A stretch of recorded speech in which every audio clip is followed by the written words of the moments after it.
Bharatiya Janata party के जिला के अध्यक्ष शशांक उस्मेश जी,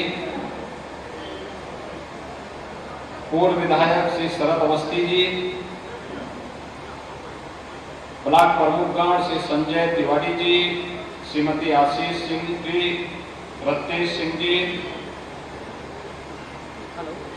चेयरमैन निकेतनगर जगदीश गुप्ता जी और आज के इस कार्यक्रम में उपस्थित सभी भाइयों बहनों और लाभार्थी बंधुओं,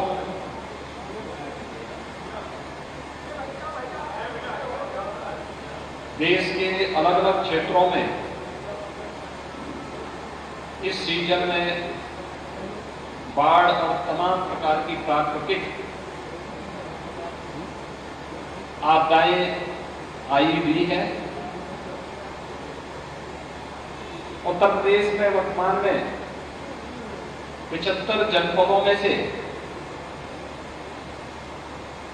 37 जनपद ऐसे हैं जिनमें सामान्य से कम बारिश है या सूखे की सी स्थिति है, लेकिन 38 जनपद ऐसे हैं जिन जनपदों में सामान्य बरसात या सामान्य से अधिक बरसात हुई है। और इस सामान्य से अधिक बरसात के कारण या अन्य राज्यों में अधिक वर्षा के कारण, खासतौर पर उत्तराखंड में अधिक बरसात के कारण नदियों में कई स्थानों पर जल खतरे के निशान से ऊपर बह रहा है। प्रदेश के वर्तमान में 21 जनपदों के 721 गांव ऐसे हैं जो बाढ़ से प्रभावित हैं। उनमें से बाराबंकी के भी कुछ गांव हैं जिनमें बाढ़ आई थी, कुछ में उतर चुका है, कुछ में भी प्रभाव बना हुआ है। मैंने बीच में प्रभारी मंत्री को भी जनपद के निरीक्षण के लिए भेजा था। आज भाइयों बहनों रक्षाबंधन का अवसर है, तो इस अवसर पर मैंने कहा मैं भी बाराबंकी जनपद का सर्वेक्षण करूं। मैं भी सर्वेक्षण करके आया हूं और कुछ गरीबों को, जो पीड़ित हैं, प्रभावित परिवार हैं, जो लोग इस योजना का लाभ जिन्हें मिलना चाहिए और योजना का लाभ किस रूप में दिया जा रहा है, उसी का निरीक्षण करने के लिए मैं आज यहाँ पर आया हूँ। यद्यपि कार्यक्रम दूसरी जगह में था, लेकिन मुझे लगता है कि इस वर्ष मैं बाबा लोदेश्वर नाथ जी का दर्शन नहीं कर पाया था और बाबा की रात को ऐसी कृपा हुई कि मुझे ये बगैर देवादिदेव महादेव भगवान लोदेश्वर जी की कृपा के बगैर नहीं संभव था। आपने देखा होगा मैं इस बार आ नहीं पाया था यहाँ पे, और कार्यक्रम मेरा दूसरी तरफ था और रात्रि में ही, आज सुबह ही कार्यक्रम चेंज होकर के फिर यही फिर कार्यक्रम बनाना पड़ा। लेकिन उस सब के बावजूद हमारे जनप्रतिनिधियों ने, प्रदेश सरकार के मंत्री सतीश शर्मा जी हैं, माननीय सांसद जी हैं, विधान परिषद सदस्य जी हैं, विधायक गण हैं, जिला पंचायत के अध्यक्ष हैं, ब्लॉक प्रमुख गण हैं, सब ने मिलकर के व्यवस्था बनाई और उसी क्रम में मैं आज यहाँ पर आपके बीच में आया हूँ। हर पीड़ित के लिए शासन ने व्यवस्था दी है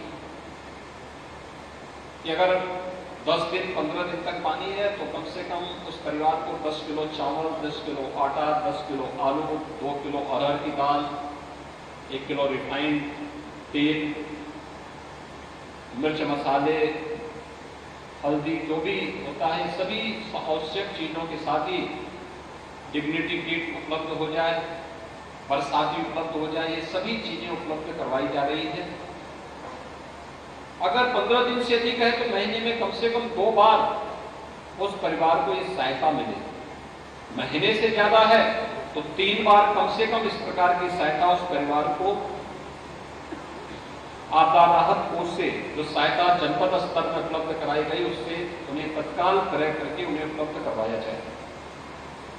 किसी पीड़ित का घर क्षतिग्रस्त हो गया है तो उस परिवार को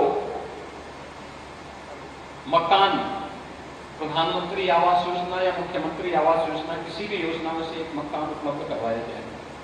जिनके मकान क्षतिग्रस्त हो गए हैं उन्हें भी कंपनसेशन दी।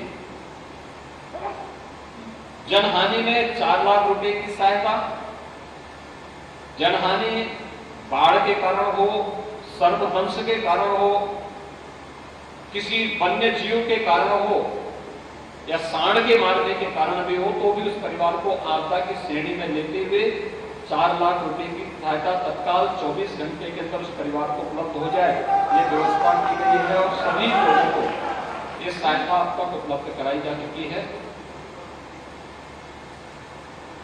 अगर किसी आपदा के कारण व्यक्ति शारीरिक विकलांगता का शिकार होता है तो विकलांगता के अनुसार उस परिवार को भी आर्थिक सहायता उपलब्ध करवाया जाए। ये व्यवस्था दी गई है। जिनके मकान क्षतिग्रस्त हो गए हैं और मरम्मत हो सकते हैं तो उसके लिए अलग से मुआवजे की व्यवस्था देने का भी प्रावधान किया गया है।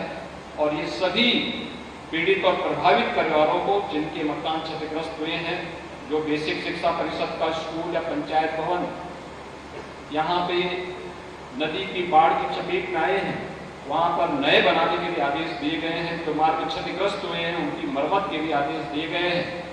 अभी बाढ़ सितंबर माह में भी पूरी कभी भी आ सकती है, उसकी पूरी तैयारी की जा रही है और हमारा प्रयास होगा कि अभी से सर्वे करके इस बात को सुनिश्चित कर दिया जाए कि आने वाले समय में इसके कोई स्थायी समाधान का रास्ता निकलना चाहिए।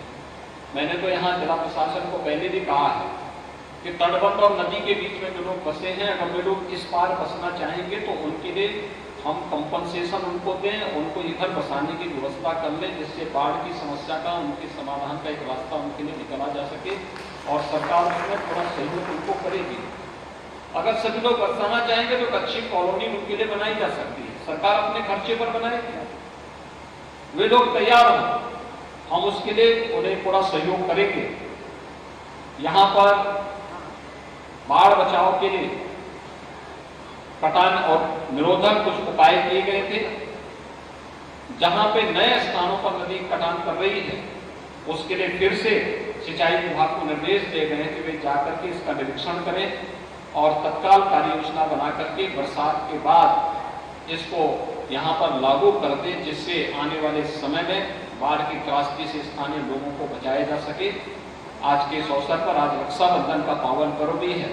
रक्षाबंधन का एक पर्व न केवल भाई बहन का पर्व है बल्कि एक पवित्र पर्व भी है।